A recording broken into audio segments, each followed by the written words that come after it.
So anong tawag ko sa iyo, Alessandra? Opo, kahit ano po. Pero mag-ask din ako ng request kung pwede ko hingin yung screen record.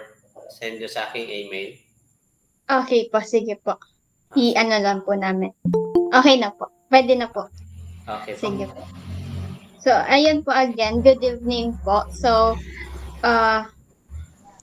we're the researcher for optimizing urban horticulture, enhancing plant growth, planting through advanced technology intervention po. So, for our first question po, when did you first adopt horticulture as a planting method po? Tagalog lang natin ha. Okay po. I-Tagalog ko po sasabihin yung tanong Sige. po. Sige po. Sige po. Kailan mo unang ginamit ang horticulture bilang paraan ng pagtatanim? Horticulture. Ano po ba yung horticulture, Alessandra? Kasi yung sa akin, yung tinatanim ko is through hydroponics. Opo, yung hydroponics po is part po siya ng horticulture. Kailan niyo po siya sinimulan po? Last, I think maybe in 2022 or 2021. So magti 3 years po ako na nag-adapt ng hydroponics method po. 3 years. Thank you po. So for the next question po, saan at paano mo natutunan ang tungkol po dito sa horticulture na to po? So sa hydroponics, I learned through YouTube University. So naging ako na inspired po ako sa ginagawa nilang planting through without soil, no? Kasi yung hydroponics gamit yung tubig lang. So napag-isipan ko, na-inspire, and then nag-study ako through YouTube and researching and trial and error. Kaya doon natuto kahit paano. So next question po. Anong particular na uri ng technique na horticultura ang panananim ang inyong ginagawa? So yung uri ay tinatawag po na hydroponics method. Now this is a soilless way of planting or farming. So pwede ito sa urban setting, pwede din sa rural setting, no? Especially sa urban, mas maganda ito. Okay po. So next po is, anong mga hamon ang iyong hinaharap sa urban horticultura na isinaalang sa iyo na gumamit ng mga advanced na teknolohiya? Siguro yung challenges sa hydroponics is yung capital, of course. Capital at saka knowledge. Kasi kinakailangan mong meron kang knowledge bago mo ito gawin. Kasi it will take you sa capital mo, pag hindi mo alam, baka malulugi ka or hindi magiging successful. Ang hamon din dito ay yung ating tawag dito, ating weather, ano? Kasi through hydroponics, dapat meron tayong yung UV plastic. So kapag sobrang init naman, meron tayong adjustment din na gagawin. So yung weather talaga ang napakalaking factor nito, ano? Kapag bagyo naman, kawawa naman, tanggal naman yung UV plastic mo kapag malakas yung bagyo. So yan po yun. At saka sa pest naman, hindi naman ganun ka hirap kasi merong net yung palibot niya. So hindi mahirap sa pest management. Yung mahirap lang sa weather. Kasi pag makulimlim, talo ka talaga. No? Dahil yung tubo ng plant mo, yung growth ng plant talagang mabagal kasi walang araw. So yun nga, yung weather, bagyo, sobrang init, yun yung isa sa hamon sa ganitong technology. Okay po. So next po is, ano ang pakinabang ng pagsasanay sa hortikultura sa mga urban na lugar? Maganda ito. This is a very good question, ano? Kung ano ba ang pakinabang ng hydroponics, isang planting method na sa hortikultura. Kasi pwede ito sa urban setting, like sa sa city na wala masyadong soil. So kasi itong method nito is soilless po siya, so you need to use soil.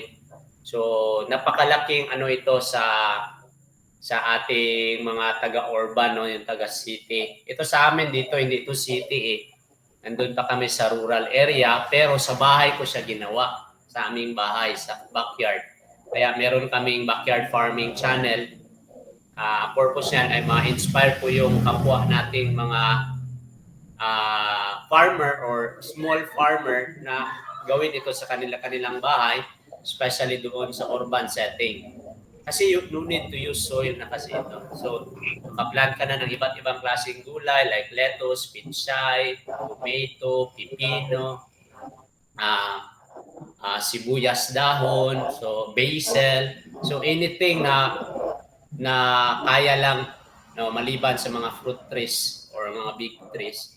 So, pwede siya talaga makasustain sa mga taga-urban area po using this technology of hydroponics. Thank you po. Next question po is, ano ang mga pinsala ng pagsasagawa ng horticultura sa mga urban na lugar po? Disadvantage.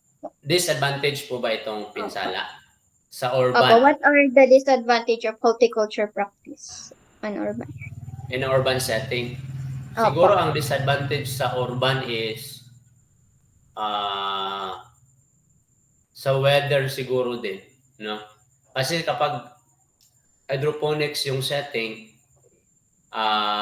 yung isa talaga sa disadvantage is yung sobrang lakas ng init, sobrang init doon sa urban. So, meron naman tayong doon, remedy. Kaya kinakailangan natin ng knowledge. At saka yung weather na baka yung lugar nyo binabagyo doon sa urban. So, mas mahirap din yun.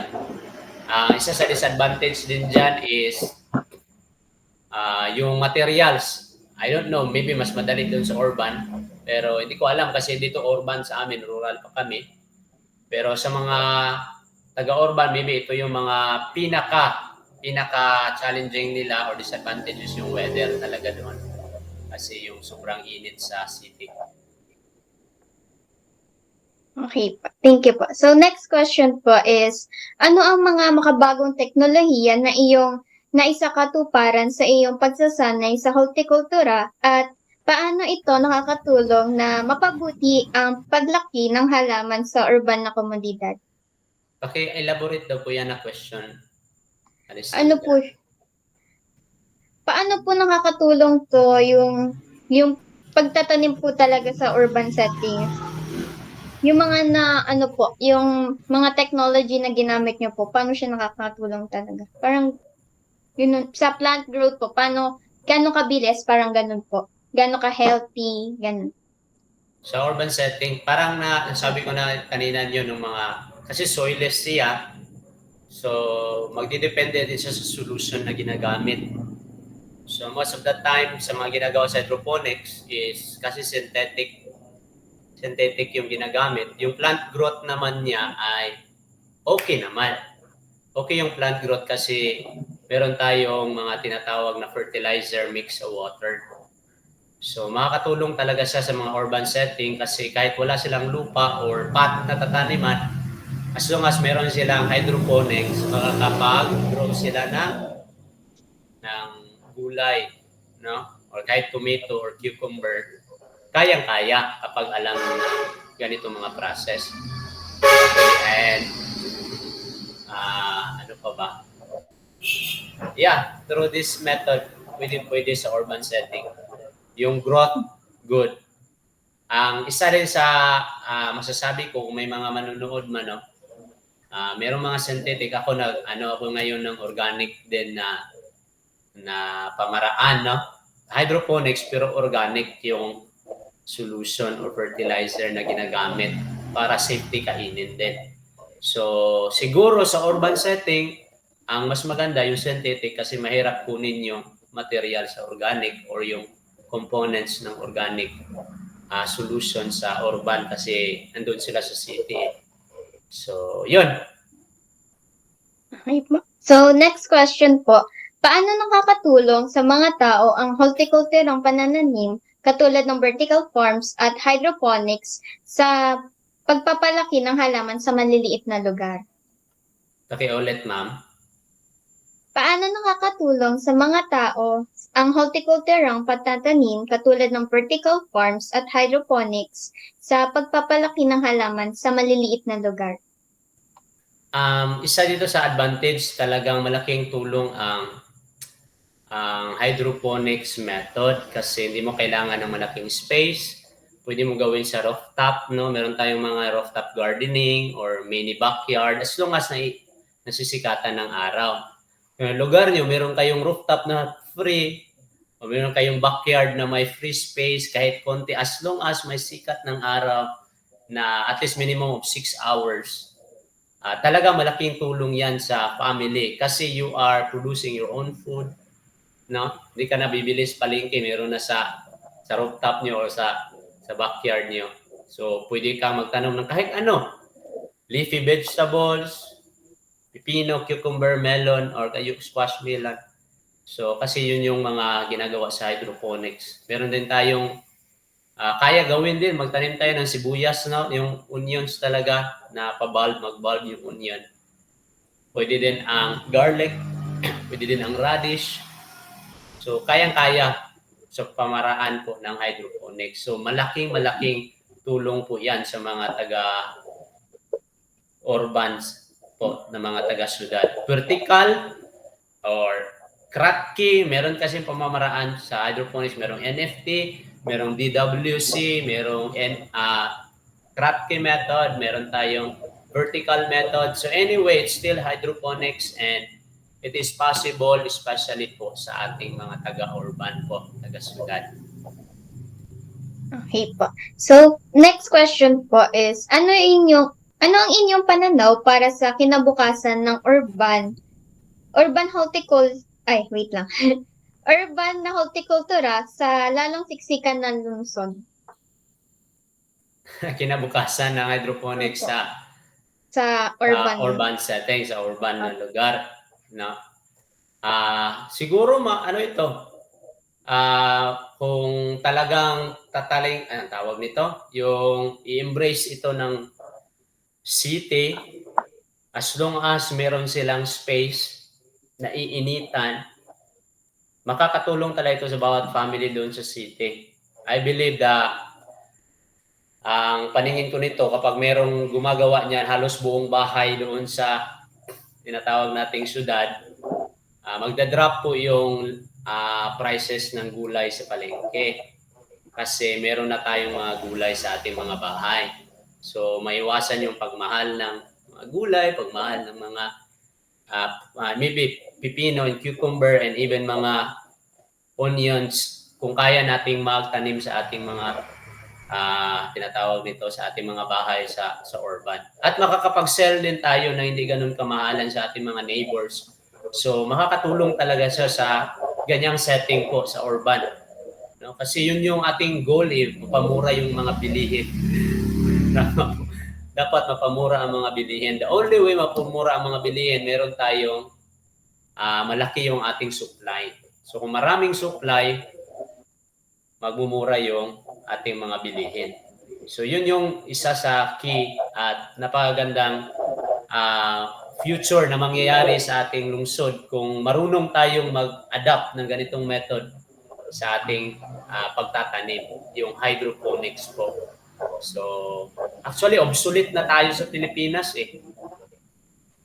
Kasi ang hydroponics obsolete na sa ibang bansa, hindi na sila gumagamit ng hydroponics Tayo napaka-behind natin, pero at least we're learning something kasi meron tayong mga farmers na nag-learn din at natuturo sa pamamagitan ng YouTube, webinar, free seminars, although may bayad ang mga iba, pero at least hindi walang kwenta yung ating webinar na binayaran. So we're learning po. Okay po. So, next question po is, handa ka bang ibahagi sa iba ang inyong kaalaman tungkol sa hortikultura at bakit? Of course. Kaya meron tayong YouTube channel, meron tayong Facebook at TikTok. para po ibahagi, inspire yung ating mga merong desire sa farmer. Kahit yung mga walang desire sa farmer, magkaroon ng interest to grow their own food. Because the goal is to grow our own food. Okay po? Kaya meron akong tutorial dyan sa YouTube natin, backyard farming, para po matuto po tayo. So iba't iba po yun. Ang hindi lang po hydroponics ginagawa namin. So hindi lang po hydroponics, meron akong backyard quail farming, meron tayong aquaponics. So meron tayong fish farming, meron tayong backyard po yan lahat, meron tayong organic gardening. So mix po ito lahat para po ma-adapt natin or at least magkaroon tayo ng idea paano siya gawin sa ating sariling backyard. So napaka-importante po nito, no? So buong puso po namin yung ginagawa para po matulungan po ang ating kapwa Pilipino, especially yung mga walang-wala talaga. So yung akin channel is para sa mga nagsisimula, yung walang-wala talaga, walang kapital kasi ako wala akong kapital noon. So natuto tayo, nag-improve, nag-revise, nag-invest para makatulong tayo sa ating mga kapwa Pilipino. So yun po, I hope po meron tayong makukuha dito sa interview. No? Yun lang po. Opo, last question na po yan. Thank you po. Pwede pong matanong if pwede pong makuha yung age nyo po. Ngayon ako po ay 29 years old. I'm married and have one beautiful daughter. Ayun lang po. Thank you po. Thank you kaayo po, no? Salamat. Thank you po. Screenshot na lang po. Sige po, sige po. Okay po. Sige. Okay, 1, 2, 3. Okay na po. Ganda naman itong project nyo. Research po namin. Yung research nyo po. So, Opo. classmate nyo po ito sila, itong tatlo. Opo. Hindi nyo na po tatanungin kung bakit po ako nag-proceed to farming. Wala po siya sa questionnaire po namin. Hindi na, not interested na, hindi na part ng ano. Hindi po na ng adventure po. Yun lang po. Thank you po. God bless po, mahal po kayo ni Lord. So, I was a full-time youth pastor. So, yeah, I was, naging full-time ako kaya I was into farming kasi to sustain us sa aking family, no? Just for you to know. And there's more to school or degree, no? And that is God. That is Jesus. Mahal po kayo ni Lord. He died for us. And God bless you with this season of Christmas. Now remember that God loves you guys. He cares for you. He cares for your needs. He cares for your research. And there's more important than degree and ating makukuha dito sa mundo. God promised us eternal life. Amen? Amen po. God bless, Alessandra. God bless sa classmate nyo. Sana mapasan niyo po ang research na ito. Thank you po. for your time. Thank you po. Thank you. Bye-bye. Can I pray for you guys? Pwede ba ko makapag-pray po sa inyo? Sige po. Okay. Sige lang. Father God, I lift up to you, Lord, the students who are doing this research, Lord. I pray you give them wisdom, you give them courage, Lord, to present it, Lord, to their panels. I ask you, Father God, na ikaw mauna sa kanilang research, ikaw mag-guide po sa kanila, bibigay ng kalusugan sa kanilang katawan. Lord, I pray that they will pass it, Lord. They will pass it. That this research will revolutionize, Lord, horticulture in this country. And the method, Lord, of planting through hydroponics. Lord, I pray you awaken and you give our kapwa Filipino, Lord, a desire to grow their own food. Lord, I ask you, Jesus, reveal to them who you are, Lord. Holy Spirit, reveal to them who you are. And reveal your love, how much you love the students.